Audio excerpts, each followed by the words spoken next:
Friends, so the portion of Shelach is a painful portion. Moses chooses 12 leaders to go out and scout the land and tell the Jews how they're going to conquer the land. And they come back with a terrible report saying it's impossible. Of course, the question is, but what did they do wrong? And why was this such a terrible sin that they were punished? The entire generation had to wander 40 days. They themselves, 10 out of the 12 who brought the bad report, died in a plague. Like, they weren't just supposed to rubber stamp the mission. They were there to explain how it's doable. That was their job. Scout out the land. Don't just say amen to Moses. So what was wrong? So the Rabbi explains that that's exactly it. Of course they were told to use their minds. It wasn't just a trip of faith. But the goal here wasn't to decide if, but how. The fundamental is that God said you can do this, so you're going to do it. That's not questionable. The Jewish mind does not replace the faith. It builds on the faith. The fundamental is God said we're going to do it. That's absolutely going to happen. But we use the mind to figure out how to do it. And that was their mistake. They were great intellectuals. They were lofty level people. And the mind got in the way of their soul. But then the question is, we come to the Haftarah. And Joshua sent spies yet again. As he came to the border of Jericho, right across the Jordan River, he sent 2 spies. Like, did he learn his lesson? Spies are not a good idea. So the Rebbe explains this in a Hasidic discourse, and he says, there are a number of differences between Moses' spies that failed and Joshua's that succeeded. The first and most important is Moses sent leaders of the generation. The language is Rashi b'nei Yisrael, the heads of the Jews. Joshua sent Anshe Cheresh, quiet people. That means people of action. Even though one of them was the same, Caleb. But the point is that the failure of the first spies is because they decided that it's all about their minds, forgetting that they're supposed to use their minds just to discover the truth that God already set forth before them. It's like your math teacher who tells you the answer to the math problem, and your job is only to trace back how to get there. So when you're going and your main strength is Rashi b'nei Yisrael, the heads of the Jewish people, you're going to make a mistake because you think you're going to discover truth with your mind. Truth has never been discovered with the human mind. Whereas the spies there, their attitude was Anshe Cheresh, we're quiet people, we're people of action. We know our mission and we're just going to do it. And then there are other differences. Here there were 12, here there were only 2. In the first instance, they were told to walk to the breadth and the length of the land. Just figure it all out. In this case, they only were told to find out about Jericho. Yericho, which is referred to as the key to the land. That's all. They stayed a night, they did some discovery right there, and they left. So the Rebbe explains that these differences all bring it all together. This is on a mystical level, you see.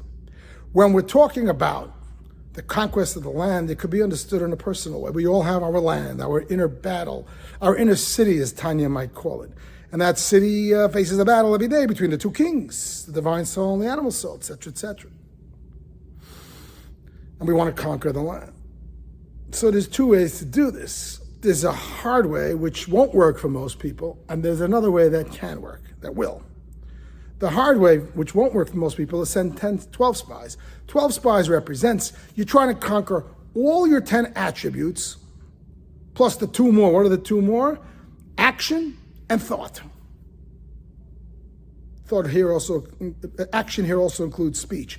Action and speech, actual physical expression, and thought, the 2 parts of you that are active. But you also want to try to conquer all the 10 attributes of the soul. You want to change your emotions. You want to get rid of envy and greed and jealousy and anger and change how you feel. Good luck. It didn't work. When a person says, I'm going to conquer the land, I'm going to send 12 spies. I'm going to fix up all my emotions. I'm going to be focused. I'm never going to have my thoughts roaming all over the place. I'm never going to experience anger. You want to control your emotions? For most people, that's a losing battle. It's reserved for the righteous. You want to have the 12 spies and you want to conquer the entire land? In Hebrew, the Hebrew word land, eretz, means ratzon. You want to conquer all of your ratzon, all of your desires, that you have no wishes except for holy things? It doesn't work for most people. By contrast, and this is very much Tanya 101, just send 2. Just focus on what Tanya calls the garments of the soul. Just focus on the action. Just focus on becoming in control of two things. Your action and speech, they're considered one in this context, the actual expression, and your thought, which is also an action. It's also a choice to think and what to think. In short, control your behavior, says Tanya. Don't try to control your emotions. It's not going to work. In fact, if you control the behavior, the emotions will often follow. And this is a huge lesson in Judaism, and this is one of the pivotal things. Judaism is very much action-based. A lot of people wonder about it. A religion that's so full of spirituality and wisdom and mysticism, where the people of the book, and yet there's so many rules and regs. It's all about what you do and when and how. Like, it sounds foolish. Does God really care that you lit the candle at 4:22 when your milchik's fork is on the other counter from the fleishiks? Judaism is so transcendent. Just open up the Kabbalah and Hasidus, forget about it. The answer is, of course, it's very spiritual. Of course, ultimately, the goal is to elevate us to become a little more refined. But the way to get there, as mortal beings, as physical beings, is first and foremost, is rein in that physical behavior. Conventional wisdom says behavior follows your emotion. If you feel good, you'll act good. Torah says no. If you wait till I feel good to act good, that may never happen. Act good and you'll feel good. Everybody knows the phrase, fake it till you make it. Who hasn't heard of the pencil experiment, where a bunch of people put a pencil in this way, which is the frowning shape of the mouth, and they became in a bad mood. A bunch of other people, in a blind experiment, put the pencil in that way, which forces, so to speak, their smile, and they became in a happy mood. I remember meeting a colleague of mine who went into business, and I went out to visit him. He was living in the West Coast, and I came into his office, and I actually spent a few days in his home. We were pretty close. I went with him to synagogue, went to his office, and whenever anybody would call him on the phone or walk into his office, he would be meeting many people throughout the day. This is a 2-3 day visit that I'm witnessing. And there was a constant. Anytime somebody asked him, his name is Moshe, Moshe, how you doing? And his answer wasn't, okay. It wasn't like, yeah, it wasn't even good. He always said, fantastic. The first time it happened, I said, okay, that's his shtick. But then when the phone call came in, and it's somebody, how you doing? Fantastic. I must have heard the word fantastic 50 times in those 2-3 days. And as he took me to the airport, we said our goodbyes. I said, Moshe, is everything so fantastic? I mean, most people don't have lives that are fantastic. Most people have some issues, struggles.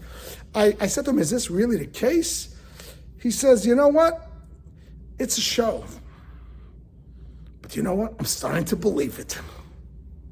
Not only that, it's starting to become true. This is Judaism's approach. We do the mitzvah. We act holy. We start to feel holy. I'm in a bad mood one day. Instead of trying to work on my mood, get yourself over to the local hospital and visit a few people.